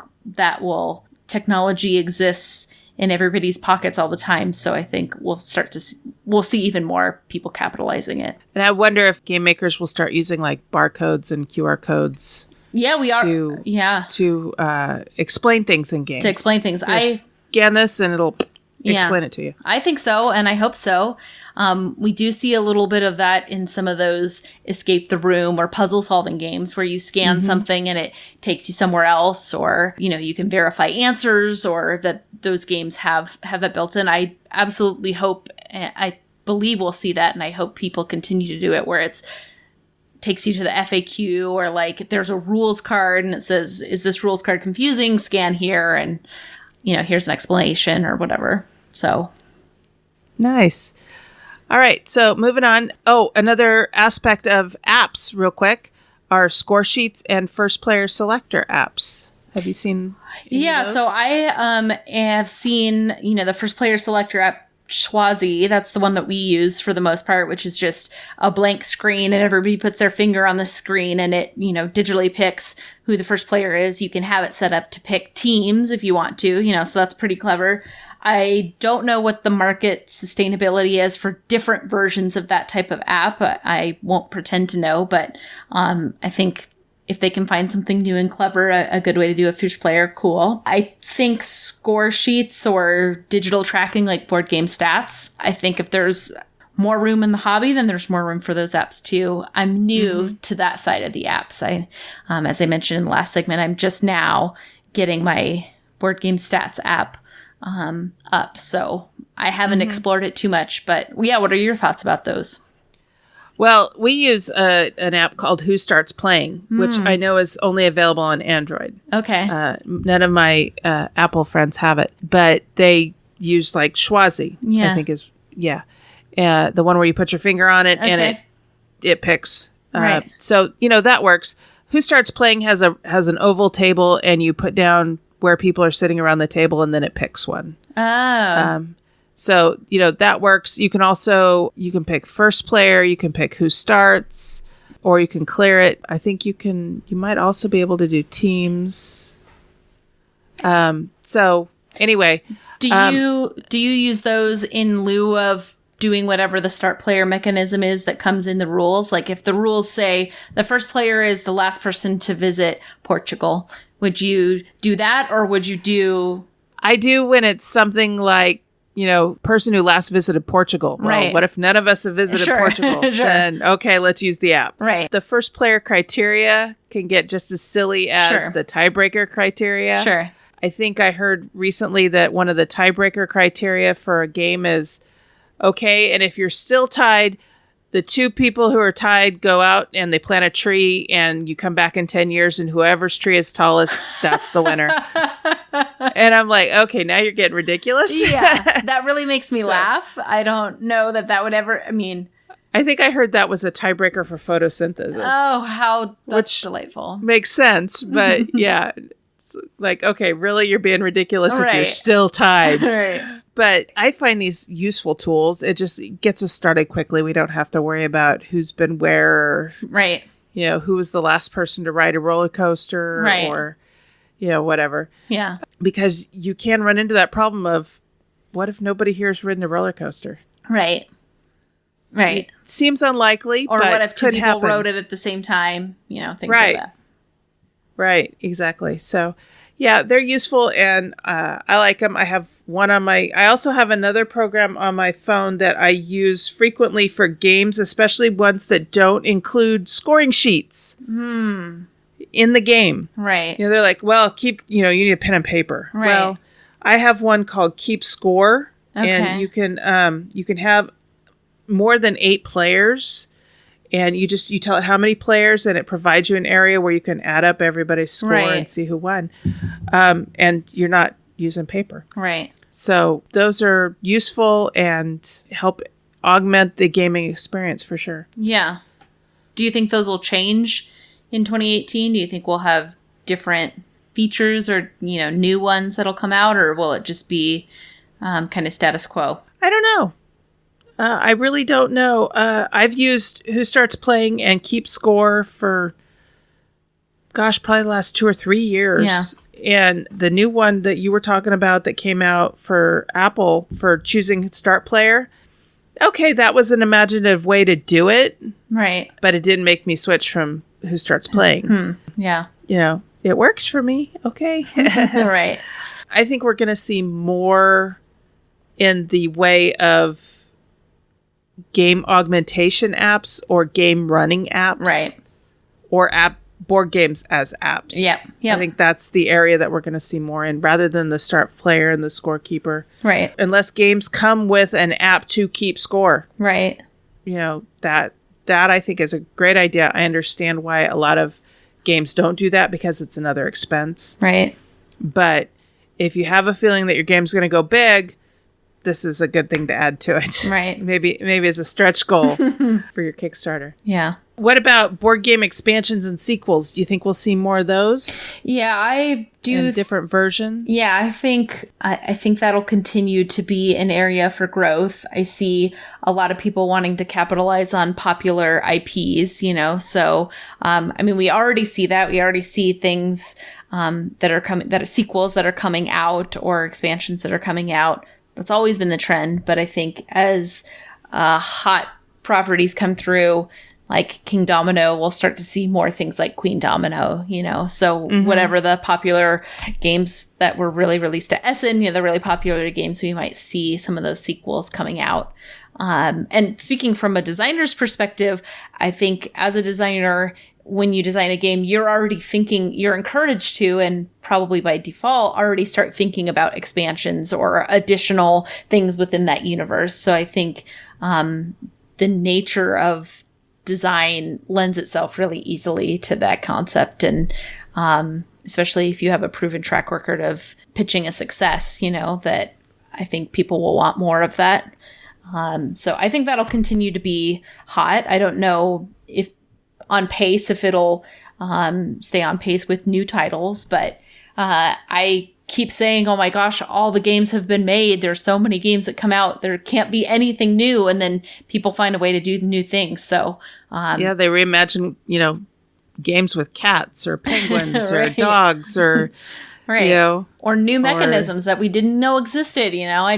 Exactly. It's, or dip into cultures outside of right. our own. Exactly. For example, favelas and Right. Skull. Right. Yeah, all these games from other that are taking a snapshot of another culture and gamifying it. Yeah, that's exactly which right.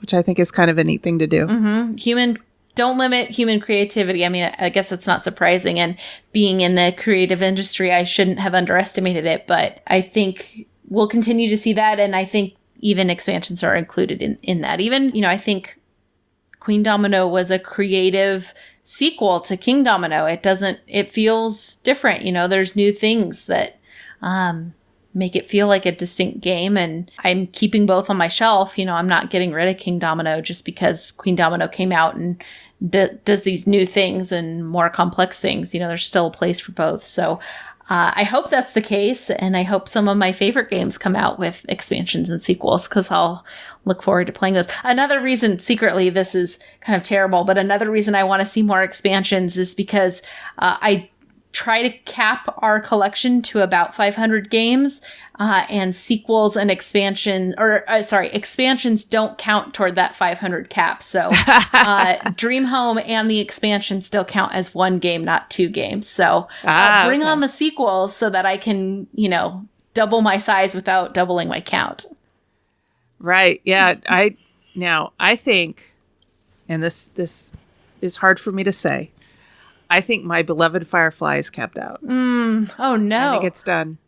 And I know for sure that Battlestar Galactica is done with expansions because Fantasy Flight doesn't even have it on their website anymore. Yeah. So I think it's officially going out of print. Yeah, I love sequels. What about more, is there going to be a King Domino the dice game?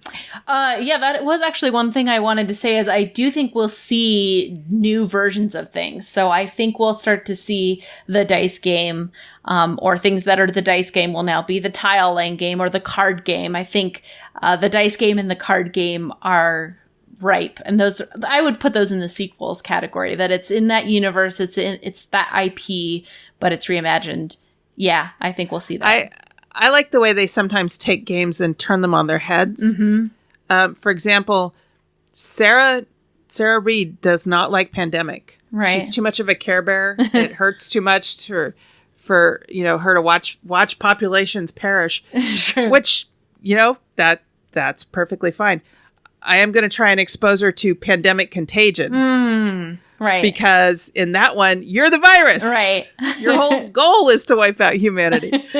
So you're like, yay! Right. All right, I'm successful. So we're going to see if that's one that she will like. But it kind of turns it on its head. Right. You're fighting these germs all over the world. Oh, no, you're not. You are the germs, and you're trying to, right, spread throughout the world. So I'm wondering if we're going to see more games like that take the concept of the original game, right, and turn it on its head, yeah, and offer you a new game. Yeah. Oh, I hope so. I think, we've seen evidence that points that, all signs point to that being true. And I think that'll continue to be true. One thing that is great about something the dice game or something the card game is that I think that also expands the hobby, is it makes it easier to, say, oh, well, you like Yahtzee, or you like, Pass the Pigs, or whatever, you like your dice game. This is not that far off of that. So let's teach you this, and now you can learn this. Or you play XYZ card game. Why don't you try picking up this Trick Taker, And then it's kind of a form of a gateway. So yeah, I think we'll continue to see that. All right. Well, I want to end by saying what's new for the podcast going forward in 2018. Great. We've been adding more hosts to the show, like Sarah. Thank you. And we are changing things up a bit. When we started the show back in 2016, we started as Our Turn Women on Gaming. And I have been really surprised to see how many guys want to be involved with Our Turn Women on Gaming. But on the flip side, whenever we ask, some guys to come on the show, they go, but I'm not a woman. Mm-hmm. Well, that's not a criteria for you to be a guest on the show. Right. We've had it be a criteria for you to be a host on the show. But because we want to be all inclusive and we don't want anybody to feel left out of our endeavors, we are changing it to Our Turn Gaming for Everyone. And so that's going to go forward in 2018. And so our logo is going to change a little bit because our current logo is the female symbol. Mm-hmm. So we're going to change the logo up a little bit. And then Sarah Reed and I mentioned last time that we were starting this convention, the group of us, and a bunch of people involved in Our Turn, including you and your husband, John. Yeah. And so we are calling that organization Your Turn. So we're kind of turning it on its head. Our Turn is us talking about games on the podcast. Your Turn is going to be a convention here in Sacramento, in the Sacramento area, where people can come and play games. Now, I've had people ask me, aren't there already conventions in Sacramento? Yes, we are starting a local effort to have conventions in Sacramento. Yeah. The other conventions that are here are great conventions. They're done by people from outside the area, which it's fine. They're fun conventions. I have a great time when I go, but they take the money out with them when they leave. Yeah. And so this is an effort by local gamers and local community to have a local convention that gives back to the community. Yeah. Both the gaming community and the community at large. So more on that going forward, but that's what we've got on our plate for 2018. Well, I'm excited to see all of that take place, and I love the shift, even though it's always been kind of a messaging, but I love the official shift to Our Turn Gaming for Everyone. I think that's great. This podcast has always had such a great community support, and I love to see that continue to be part of the mission, and excited to see where Your Turn goes, and excited to be a part of it.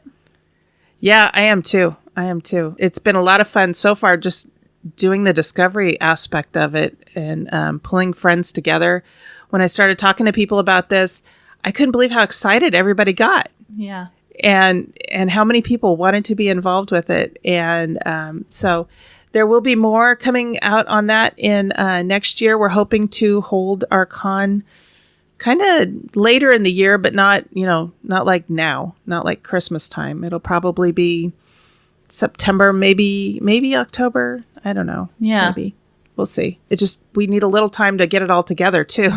Sure. So, yeah. But our first step is to file for nonprofit status, and that takes a little bit of time. Right. So we'll see. All right. Great. So any exciting things happening at Blackstraw Games in 2018? We're continuing to do some more development work. One of the games that we're developing that I've talked about here before, Spy Club, that we're developing and working with Foxtrot Games, will be coming out in 2018. So we're finishing up the design pieces here, getting everything ready to go. And that's pretty exciting. And then doing some other development projects, but we are just excited to start new projects, new design efforts. I feel like we've been working on some of the same things for a while, which is great. We've really had a good chance to take a deep dive into it, but I think we're excited for some fresh content here, and have been meeting with our local friends that are also game designers, and kind of all are supporting each other in this renewed interest for new things. So hopefully we can collaborate and come up with new things to talk about. Nice. Great. Well, thank you for joining me for this wonderful discussion today. I've really enjoyed it. Yeah, thank you so much for having me. So what do you think are your predictions for 2018? Please come to either facebook.com/OurTurnPodcast or BoardGameGeek.com/guild/2600 and let us know. We would love to hear from you what you think your predictions are for the coming year. The Dice Tower Network is a proud supporter of the Jack Vassell Memorial Fund. The board gaming community is kind and generous, and this fund was created to provide financial assistance to members of the board gaming community in their time of need. To find out how you can help the fund continue to help others, please visit jackvassell.org/donate. Thank you for your support.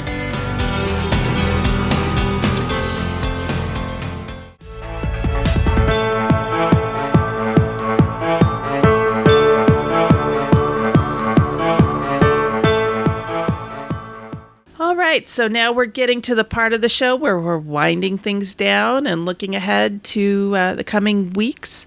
Sarah, what have you got on your plate for the next couple of weeks? Well, in just about 10 days or so, not that I'm counting, we get to go back to playing Pandemic Legacy Season 2. So we're taking a little hiatus over the Christmas weekend, but just in time for New Year's Eve and or New Year's Day, I will be spent saving the world in Pandemic Legacy Season 2 with our group. I think our tentative plan is to play until we drop Christmas Eve, which might be 9 p.m. because I am old and tired all the time. We'll see. And then maybe starting again New Year's Day and playing some more. And then over the Christmas weekend, just playing some games with family and friends, getting together, not just playing games, but getting together and spending some good family time and trying to work in a couple of games as well. And then the day after Christmas, we're going to do another one of our all-day board game days. So trying to play as many unplayed games as possible and take advantage of family and friends having days off of work and just play. Nice. Well, I'm looking forward to getting together with the Our Turn crew. Sarah Reed mentioned this last time. And so I'm looking forward to that and having some fun playing games. We're also going to record an episode, so that's kind of exciting. Yeah. Having all of us together in one room. And then Christmas Eve, I'm going out to my brother's. My family's getting together out there. My little niece Walker just turned 3. And she's definitely walking. She's running all over the place and talking a lot. But I'll also get to see some of my older nieces and my brother and sisters and parents. My mom and stepdad are going to be there, and Lovely. My sister-in-law's parents are coming out from Georgia. And so that's going to be a fun day. And then going forward after that, New Year's Eve, a bunch of us are getting together for all-you-can-eat sushi and then board games.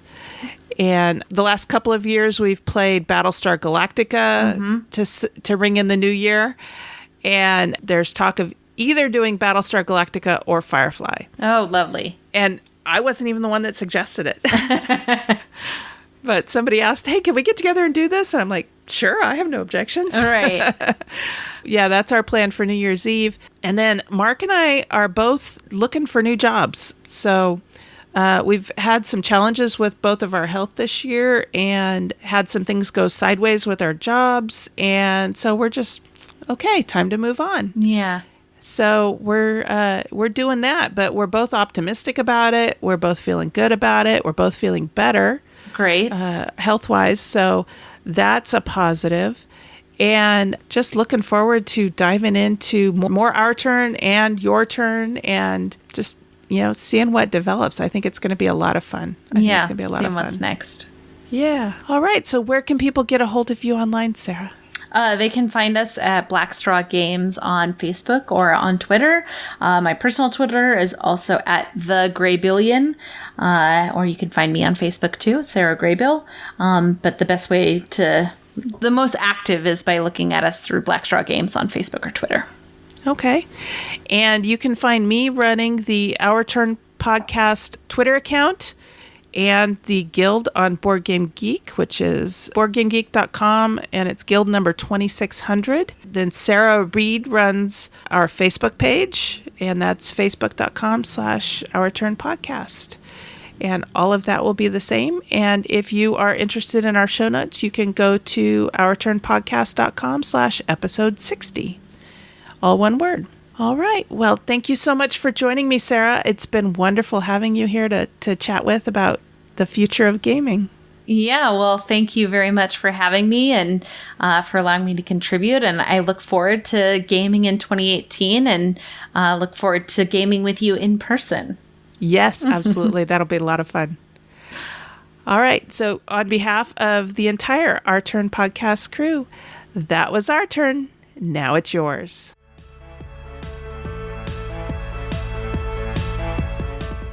Thank you for listening. This episode was recorded on December 21st, 2017, and is written and produced by Cathy Ford and Sarah Graybill, with assistance from Kara Peavley, Mark Burke, and Mark Ford.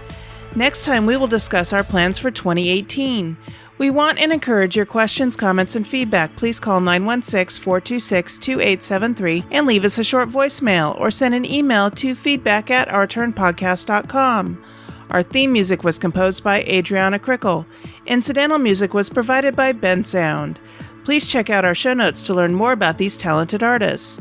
The material in this episode is copyrighted under Creative Commons Attribution Non-Commercial No Derivatives 4.0 International License. If you want to learn more about the games discussed in this episode, please visit our website at ourturnpodcast.com/episode 60. You can find a list of the games along with their links to their listing on BoardGameGeek.com. We are proud members of the Dice Tower Network.